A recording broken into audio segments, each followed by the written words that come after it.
Shalom Bapak Ibu Saudara yang terkasih dalam Tuhan Yesus. Bertemu lagi dengan saya Pramudiono, penyuluh agama Kristen Kementerian Agama Kota Salatiga. Saat ini menjumpai Bapak Ibu dalam program Suluh Suara Penyuluh, kerjasama antara Dimas Kristen Kantor Kementerian Agama Kota Salatiga dengan Radio Betani FM.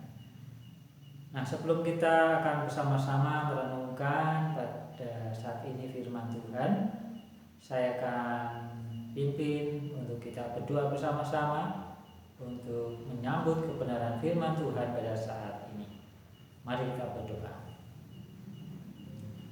Bapa Surgawi yang kami sembah dan puji dalam nama Tuhan Yesus, kami bersyukur pada saat ini Tuhan, kami boleh bersama-sama berkumpul di dalam acara Suluh program Suara Penyuluh ini ya Tuhan, yang disiarkan dari Radio Betani FM maupun di channel YouTube Dimas Kristen Salatiga. Tuhan, kami bersyukur pada saat ini kami boleh bersama-sama akan menerima firman-Mu, firman yang hidup, firman yang menjadi kekuatan dan pedoman hidup kami ya Tuhan. Berfirmanlah saat ini Tuhan, karena kami sudah siap mendengarkan firman-Mu. Roh Kudus Engkau akan berkarya di tengah-tengah kami. Di dalam nama Tuhan Yesus Kristus kami siap menerima firman-Mu. Haleluya. Amin. Pada saat pagi ini kita akan sama-sama merenungkan firman Tuhan dengan tema mengembangkan daya tahan pejuang kehidupan. Mengembangkan daya tahan pejuang kehidupan. Untuk kali ini saya akan share firman Tuhan dengan kita mengambil seorang tokoh di Alkitab yang luar biasa, yaitu tokoh yang bernama Yusuf. Kita akan baca dulu ayat firman Tuhan pada saat ini dalam Kejadian pasal 39. Kejadian pasal 39 ayat 20 sampai 21. Saya akan membacakan bagi Bapak Ibu Saudara sekalian yang terkasih dalam Tuhan. Begini firman Tuhan. Lalu Yusuf ditangkap oleh tuannya dan dimasukkan ke dalam penjara, tempat tahanan-tahanan raja dikurung. Demikianlah Yusuf dipenjarakan di sana. Tetapi Tuhan menyertai Yusuf dan melimpahkan kasih setianya kepadanya dan membuat Yusuf kesayangan bagi kepala penjara. Demikian kebenaran firman Tuhan yang sudah kita baca pada pagi ini, yang akan kita renungkan bersama-sama dalam suluh pada pagi ini. Bapak Ibu Saudara yang kasih Tuhan, mempelai Kristus, pendengar setia Radio Betani FM dimanapun berada, dan juga pemirsa YouTube Dimas Kristen yang terkasih dalam Tuhan. Kita ketahui bahwa kisah Yusuf ini adalah kisah yang menyedihkan dan membuat kita bisa ikut juga terenyuh terhadap kisah Yusuf ini. Bagaimana tidak, Yusuf yang mana ia adalah seorang pemuda yang punya banyak cita-cita ke depan, ya, pada akhirnya Yusuf harus dijual oleh saudara-saudaranya sendiri karena saudara-saudaranya membenci Yusuf karena iri hati kepada Yusuf. Awalnya Yusuf bercerita tentang mimpinya, mimpi yang dia dapatkan tentunya ini dari Tuhan, di mana ia bermimpi menjadi seorang pemimpin, di mana berkas-berkas gandum saudara-saudaranya menyembah kepada Yusuf. Dan juga Yusuf bermimpi juga tentang di mana bintang-bintang, bulan menyembah kepada Yusuf. Nah, di situ Yusuf diberikan mimpi oleh Tuhan untuk menjadi seorang pemimpin. Tapi Yusuf belum tahu kapan ini bisa terjadi. Nah, ketika hal itulah diceritakan kepada saudara-saudaranya, maka timbul rasa benci kepada Yusuf, sehingga ia harus dijual menjadi budak. Nah, tidak sampai di situ. Ketika menjadi budak harus bekerja keras, harus mematuhi segala perintah tuannya, dan diperlakukan sebagai budak yang tidak menyenangkan. Di sana Yusuf mengalami fitnah oleh istri Potifar, dan Yusuf harus dimasukkan dalam penjara. Tetapi Tuhan menyertai Yusuf, sehingga Yusuf akhirnya bisa memperbaiki nasibnya, tidak menjadi budak lagi, tapi dia bisa menjadi seorang kepercayaan dari kepala penjara pada waktu itu. Dan akhirnya dia juga menjadi raja muda di Mesir. Itulah perjalanan Yusuf yang awalnya menyedihkan, awalnya membuat kita terenyuh, tapi akhirnya Yusuf keluar menjadi pemenang, bahkan menjadi seorang pemimpin.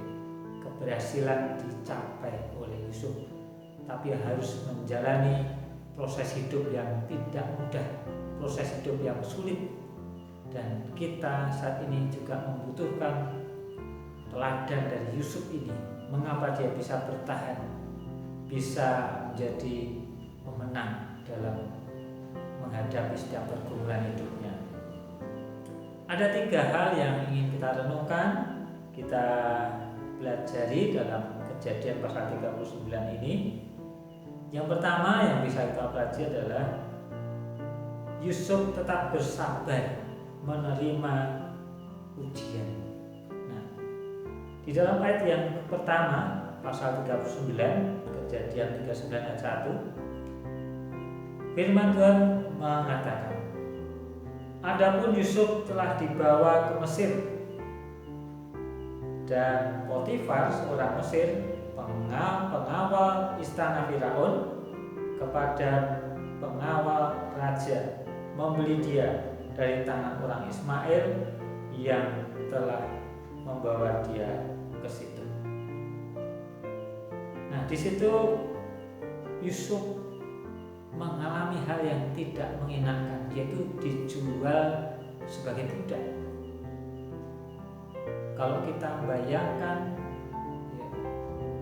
bagaimana seorang budak itu pada waktu itu harus menuruti perintah tuannya, diperlakukan dengan seenaknya oleh tuannya, dipekerjakan dengan tidak digaji. Itu budak pada zaman itu. Nah, Yusuf diperlakukan sebagai budak di rumah seorang Potifar. Namun di sana Yusuf tidak protes. Mengapa kok saya dijual sebagai budak? Yusuf menerima ujian hidupnya ini. Yusuf bersabar dalam menjalani hidupnya menjadi budak. Bukan suatu keinginan Yusuf, bukan suatu suatu hal yang direncanakan. Ini di luar dugaan, di luar hal yang diinginkan Yusuf. Tapi Yusuf mau menjalani dengan sabar. Karena apa? Karena Yusuf orang yang percaya kepada Tuhan. Dia yakin, percaya bahwa Tuhan tidak pernah meninggalkan dia, meskipun harus menjadi budak. Dan buktinya kita bisa melihat ketika Yusuf di rumah Potifar, Yusuf tidak selamanya menjadi budak, tapi dia akhirnya menjadi orang kepercayaan Potifar. Itulah kebaikan Tuhan kepada Yusuf. Yusuf menjadi orang yang berhasil di rumah Potifar. Nah, oleh karena itu yang kita bisa teladani dari Yusuf yang pertama ini adalah tetap bersabar. Bapak Ibu, hidup permasalahan kita tentunya tidak akan pernah berhenti. Kita mengalami berbagai pergumulan hidup. Yang kita butuhkan adalah kesabaran dalam menjalani semua proses hidup itu. Kita jalani dan kita yakin bahwa Tuhan bersama kita. Tuhan bersama-sama dengan orang-orang yang takut akan Tuhan. Yang nomor 2 yang bisa kita pelajari dari kisah Yusuf ini, yaitu tetap takut akan Tuhan. Tetap takut akan Tuhan. Kejadian 39 ayat 8 dan 9. Kejadian pasal 39 ayat 8 dan 9.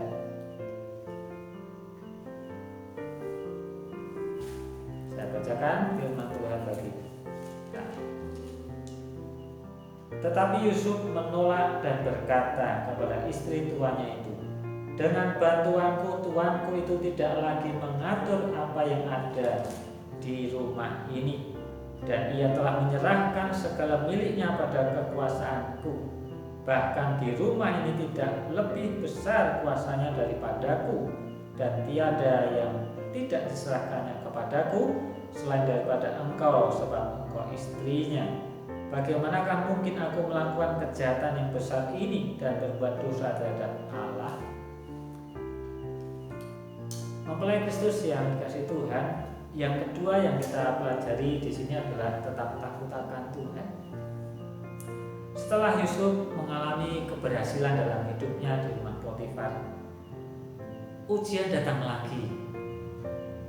Yusuf digoda oleh istri Potifar pada waktu itu. Yusuf diajak untuk bisa tidur dengan istri Potifar. Tentunya pada waktu itu Yusuf karena dia takut akan Tuhan, maka dengan tegas Yusuf menolak setiap ajakan godaan dari istri Potifar pada waktu itu. Secara logika, secara manusia, mungkin Yusuf bisa dikatakan sebagai orang yang bodoh. Tetapi Yusuf tidak bodoh. Yusuf orang yang pintar, orang yang berhikmat. Orang yang berhikmat, dia akan menjauhi dosa, bukannya malah melanggar perintah Tuhan, tapi menjauhi dosa. Itu orang yang berhikmat. Yusuf orang yang berhikmat, orang yang takut akan Tuhan, sehingga dia memilih untuk menolak setiap ajakan untuk berbuat dosa. Nah, demikian juga dengan kita, Bapak. Kita dikelilingi setiap hari oleh godaan-godaan dosa.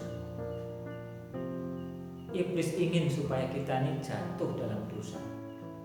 Dia menggoda kita, merencanakan sebuah rencana-rencana untuk menjatuhkan iman orang percaya. Nah, di sini dibutuhkan adalah ketegasan dalam menolak dosa. Menolak dosa ini berarti memilih untuk hidup sesuai dengan kehendak Allah dan menjauhi segala bentuk perbuatan yang bertentangan dengan ajaran firman Tuhan. Karena kita sudah mengerti firman Tuhan, karena kita sudah tahu firman Tuhan, kita sudah tahu kehendak Tuhan, maka ketika di depan kita ada godaan dosa, godaan dari kuasa iblis yang ingin menjatuhkan kita, maka kita akan bisa dengan tegas menolak, mengatakan tidak pada setiap ajakan iblis untuk berbuat dosa.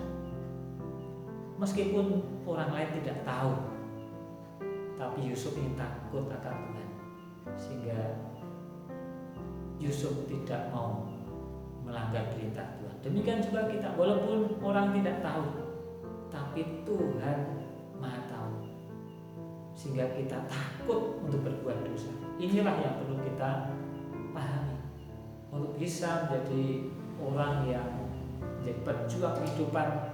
Hidup kita harus senantiasa takut akan Tuhan.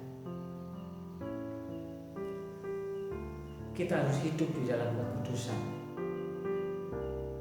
Itulah yang dikehendaki oleh Tuhan. Kemudian yang ketiga yang harus kita lakukan adalah tetap mengandalkan Tuhan. Dalam Kejadian 39 ayat 20-21, di sana Yusuf mengalami hal yang tidak mengenakan lagi. Demikian firman Tuhan. Lalu Yusuf ditangkap oleh tuannya dan dimasukkan ke dalam penjara, tempat tahanan-tahanan raja dikurung. Demikianlah Yusuf dipenjarakan di sana. Tetapi Tuhan menyertai Yusuf dan melimpahkan kasih setia kepadanya dan buat Yusuf kesayangan bagi kepala penjara. Nah, setelah Yusuf berhasil menolak ajakan untuk berbuat dosa, Yusuf akhirnya harus dipenjara karena Yusuf difitnah oleh istri Potifar. Nah, di sini sepertinya adalah suatu yang tidak adil bagi Yusuf, diperlakukan tidak adil. Sebab Yusuf tidak berbuat dosa tapi difitnah oleh istri Potifar. Nah, kita juga harus demikian Bapak Ibu. Artinya bahwa kita ini harus menjadi seorang pribadi yang senantiasa bisa percaya, bukan protes kepada Tuhan. Karena kita percaya pada Tuhan, itu artinya kita mengandalkan Tuhan. Tuhan tahu, Tuhan pasti bela setiap kita. Jika kita diperlakukan tidak adil, kita difitnah, ada Tuhan yang tidak pernah menutup mata, ada Tuhan yang tidak pernah tertidur untuk membela kita. Oleh karena itu kita harus mengandalkan Tuhan. Kita harus tetap percaya padanya. Nah, ketika kita sudah mengandalkan Tuhan, Tuhan akan bertindak. Dia akan membela kita dan Tuhan akan memberikan kita kekuatan dan kemenangan. Yang keempat, yang terakhir yang bisa kita pelajari dari kisah Yusuf ini adalah kita harus tetap menjaga integritas kita sebagai orang-orang percaya, sebagai anak-anak Tuhan. Dalam Kejadian pasal 39 ayat 6a, kita baca Kejadian 39 ayat 6a, segala miliknya diserahkannya pada kekuasaan Yusuf, dan dengan bantuan Yusuf ia tidak usah lagi mengatur apa-apapun selain dari makanannya sendiri. Nah, di sini kita membaca bagaimana Yusuf menjadi orang kepercayaan Potifar pada waktu itu. Yusuf kuasanya lebih besar daripada Potifar, dikatakan di sini. Yusuf sangat dipercaya oleh Potifar. Nah, di sini Yusuf mempunyai pribadi yang berintegritas. Yusuf mempunyai karakter yang berintegritas, di mana Yusuf tetap menjaga dirinya sebagai anak Tuhan, sebagai orang percaya, yang mana hidupnya harus mencerminkan nilai-nilai Kristus. Dia tidak mengambil barang kesempatan. Tetapi Yusuf karena dia berintegritas, dia tahu firman Tuhan bahwa tidak boleh mencuri, tidak boleh mengambil harta kekayaan dari orang lain, maka Yusuf melakukan. Demikian juga dengan kita, Bapak Ibu. Kita untuk menjadi seorang yang kuat, maka kita harus bisa juga menjaga integritas kita. Kita harus menjaga integritas kita agar tetap menjadi orang-orang percaya yang mencerminkan nilai-nilai Kristen, nilai-nilai Kristus yang diajarkan. Ada 4 hal yang bisa kita pelajari pada saat ini, Bapak Ibu, untuk bisa menjadi seorang pemenang atau memiliki daya tahan yang kuat, iman yang kuat dalam menjalani kehidupan ini. Maka dibutuhkan 4 hal, yaitu kita harus tetap bersabar menjalani segala proses hidup ini. Kita harus takut akan Tuhan, kita harus mengandalkan Tuhan, dan tetap menjaga integritas kita sebagai anak Tuhan. Demikian firman Tuhan pada saat ini. Kita sama-sama akan menyerahkan kehidupan kita pada Tuhan supaya boleh menjadi pelaku-pelaku firman Tuhan. Mari kita akan berdoa. Terima kasih Tuhan Yesus buat kebenaran firman-Mu. Pada saat ini kami boleh sama-sama memahami bagaimana kami menjadi orang-orang yang mempunyai iman yang kuat dalam menjalani kehidupan kami. Terima kasih Tuhan buat firman-Mu ini. Engkau meteraikan dalam hati kami. Engkau berkati setiap para pendengar Radio Betani FM dan pemirsa YouTube Iman Kristen yang menyaksikan program Suluh saat ini. Engkau berkati mereka, berkati kehidupan mereka, keluarga mereka. Terima kasih Tuhan.